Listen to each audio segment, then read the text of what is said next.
Hi, Judith Reedy here at the Creative Zone, and I am delighted to be back today to do our second demo on the first snow, which was a winter scene, but in autumn, believe it or not. So you have a little bit of color, but mostly snow. So I was really fascinated with the image and the idea, and I've been showing you how I developed the underpainting, and now I'm going to talk to you about my color scheme that I'm using and how I match my color scheme colors with the values. And so today that's what we're going to be doing. But before we begin, I want to ask you to please subscribe, like, or follow depending on what platform you're watching me on, whether it's Facebook or YouTube.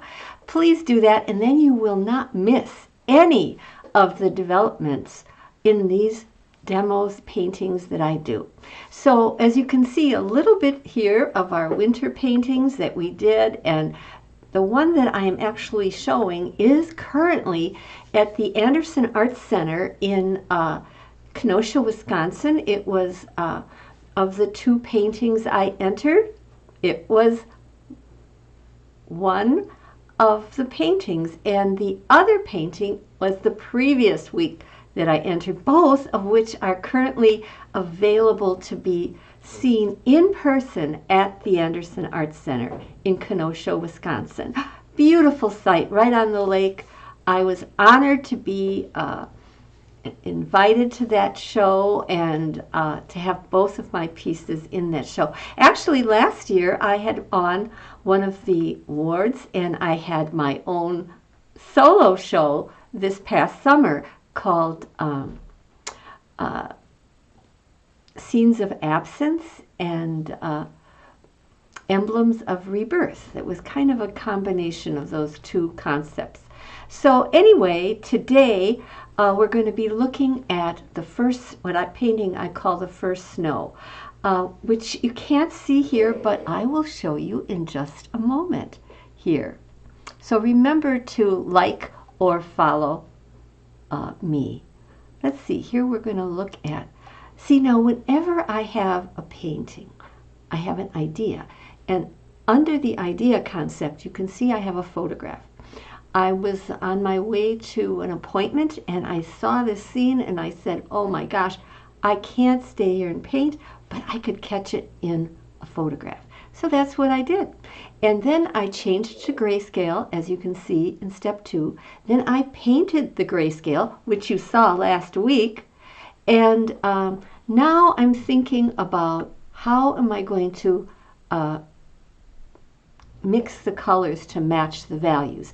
I have a method that I show you above here. You can see the grayscale, Munsell grayscale, and I place the colors on there. But today I'm going to do it a little different and differently, and you'll see how, which I think is also a very effective way of doing this. Now, the other thing I'm going to tell you, then the final thing will be when we finish the painting next week. So today we're going to just talk a lot about just what kind of colors, how we go about mixing them, how we get them to match, what we're interested in. So I think you're going to like this. So let's look at this. Now, part of this is going to be pre-recorded, and the other part I'm going to be talking over live. So I hope you can follow along, and if you have any questions, please leave them in the comments. I will get back to them. I probably won't do it now during this presentation, but I will answer your questions if you have any. So let's go and look at this image.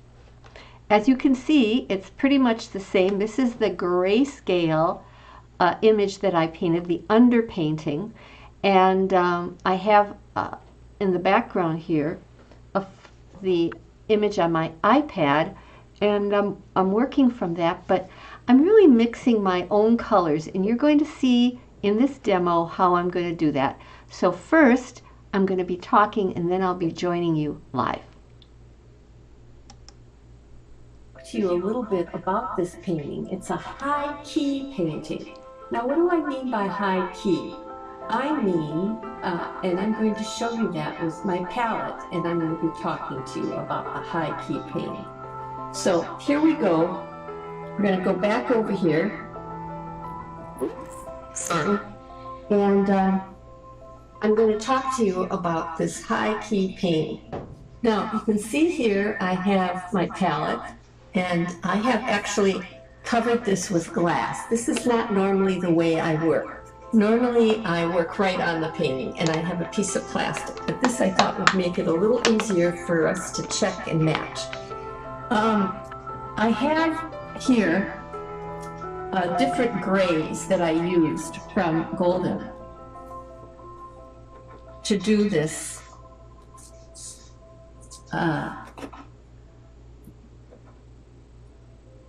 maybe I should do it this way.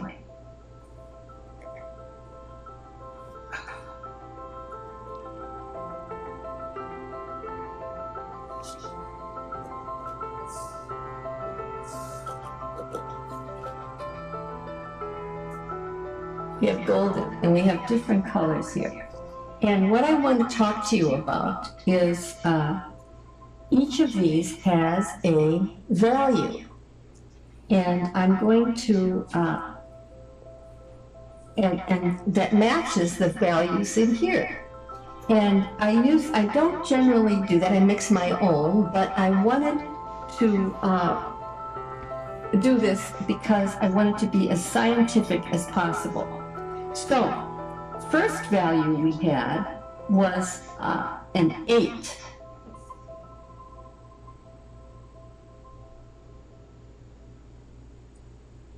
Now with muscles, the higher the number, the lighter the value. So this was the gray. Then we had, after this we had 6.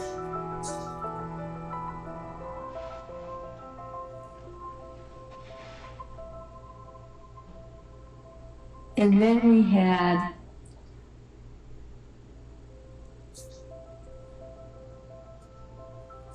this is 5.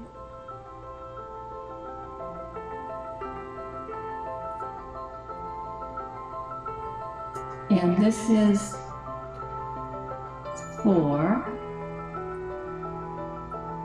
And this is Mars Black, which I'm going to consider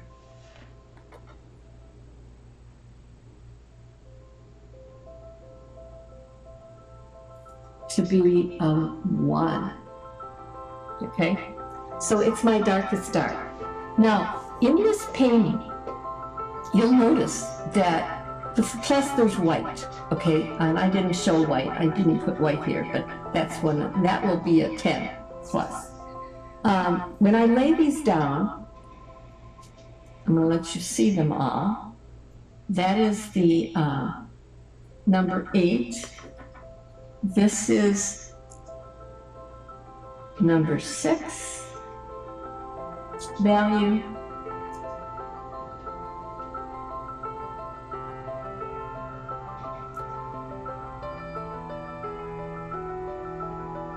Somewhere in between there, I think they're grayscales. I think the 6 is pretty close to evil. And then we have, these are all neutral grays. They're not warm grays or cool grays or anything like that. And then we have our Mars Black.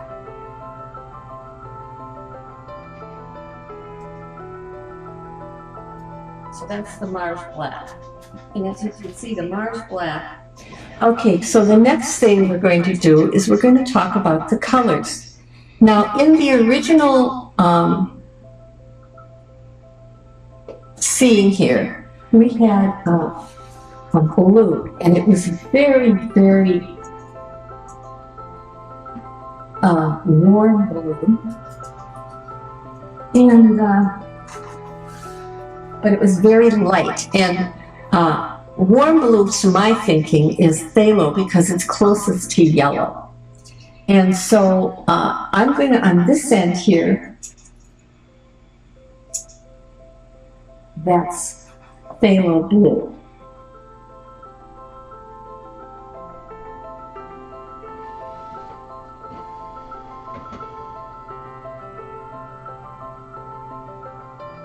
And that's my white. You can see I added white.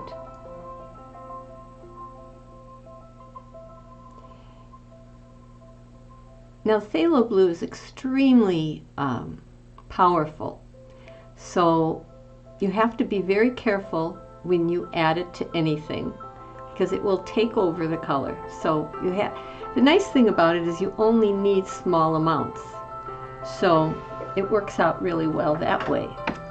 Now you can see the two images. Excuse me.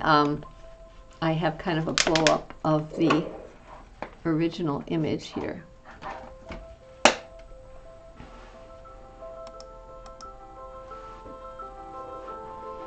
That I want you to see that I'm working with.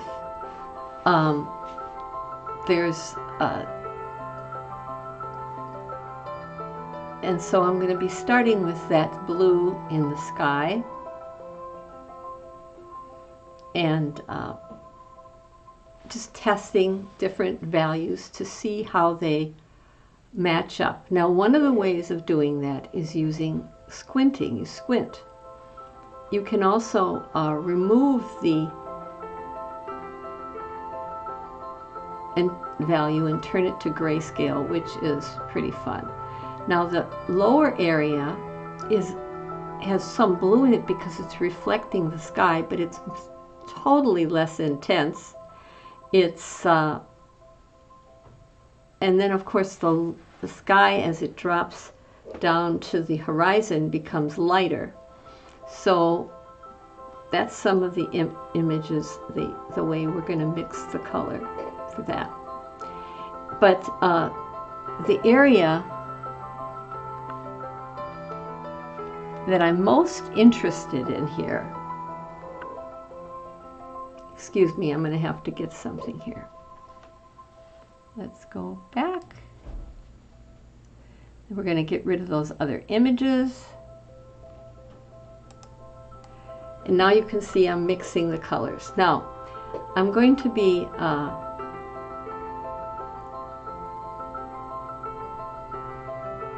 having different values of blue.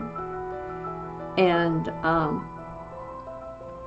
I want to make it more of like the 5, which is a little bit darker. I want to neutralize it on the surface because part of it is in the shadows, and I want it to not be the area where I want the eye to be drawn to. So now I'm showing you how I'm mixing the various blues.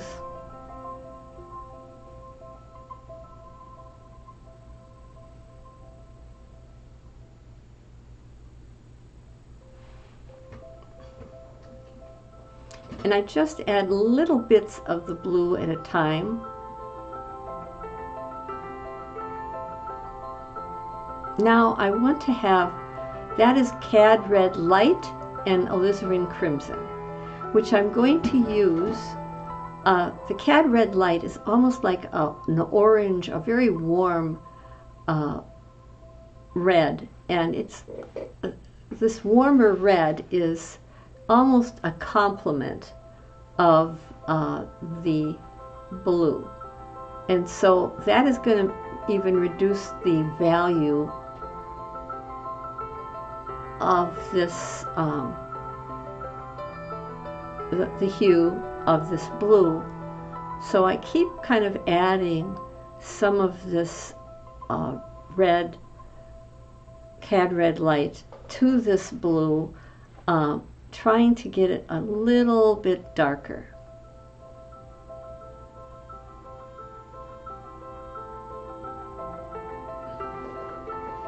And just seeing all the different types of blues I can kind of work with.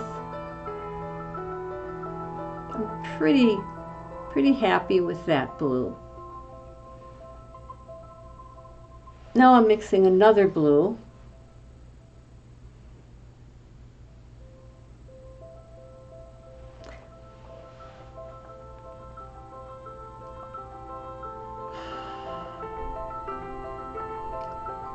Another neutralized blue, because I'm adding the 5 from the values. And I got another blue, it's a little less intense. So I don't want to just put in a blank color, but they're all pretty close to each other. And that will make the area a little more interesting if I have a variety of slightly warmer and cooler blues, but in the same value range. So, or similar value range. Now I'm going to be mixing some greens, or some, excuse me, first I'm going to be mixing the yellows in the area of the scene wherever I see that I have yellow. It's yellow, a creamy white yellow. And that's some of the yellow where I'm going to have it in the, just testing the value, squinting, it's almost matching, so I know that I've got the right value. If you look at the scene, you can see that yellow, touch of yellow in there. And that is really going to give you what you need in terms of some of the focal area, which is going to have this. So I have that color in there. And now we're going to mix some really darks, some of the darker areas.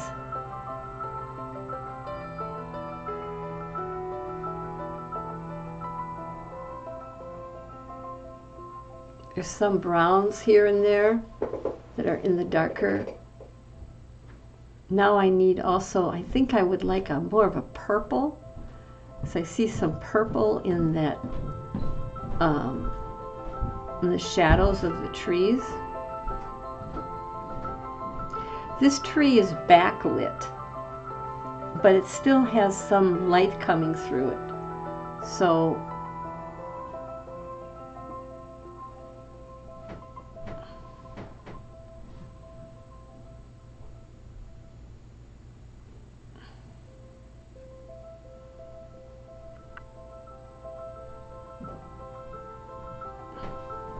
but I'm mixing the greens for that are in the pines and some of the other.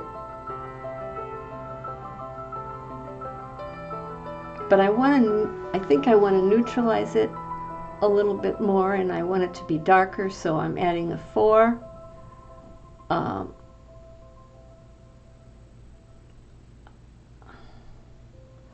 also want to add, I had some Mars Black that I had in there, so we're just creating the variations we have with that green. And because I do want it, and I also want it to be less intense. And then I also want to make some light values of that.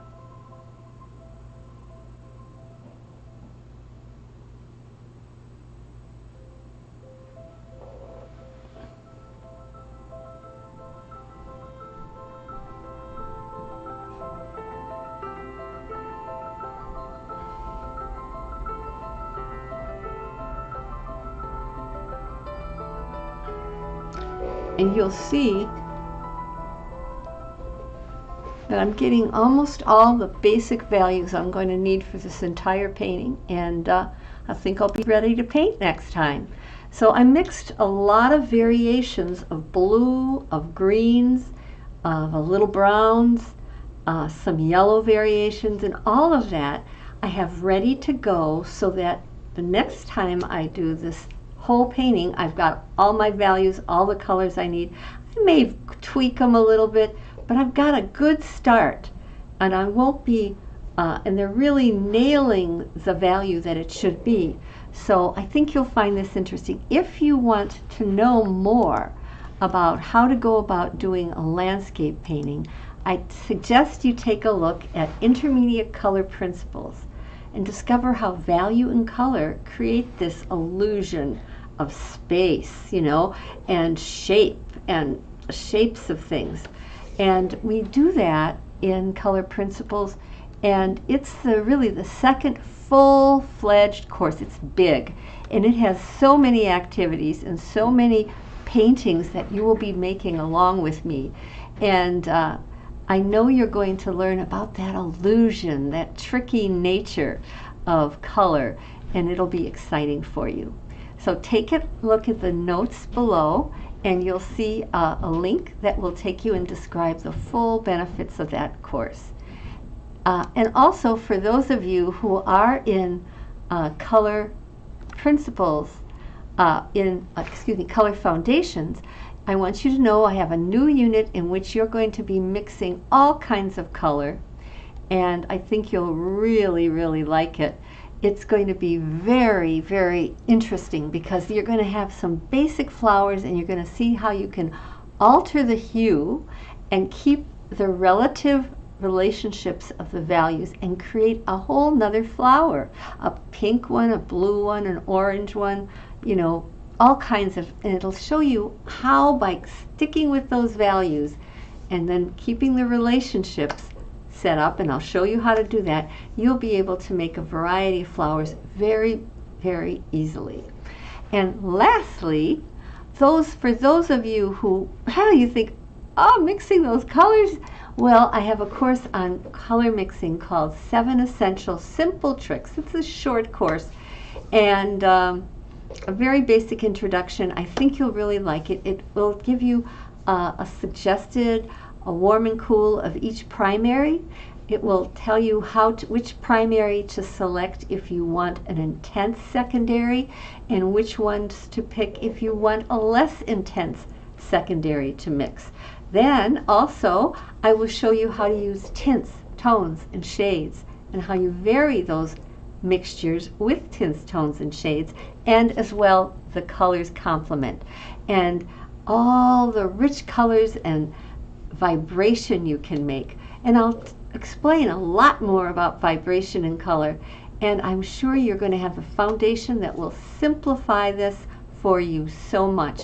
And you get all of that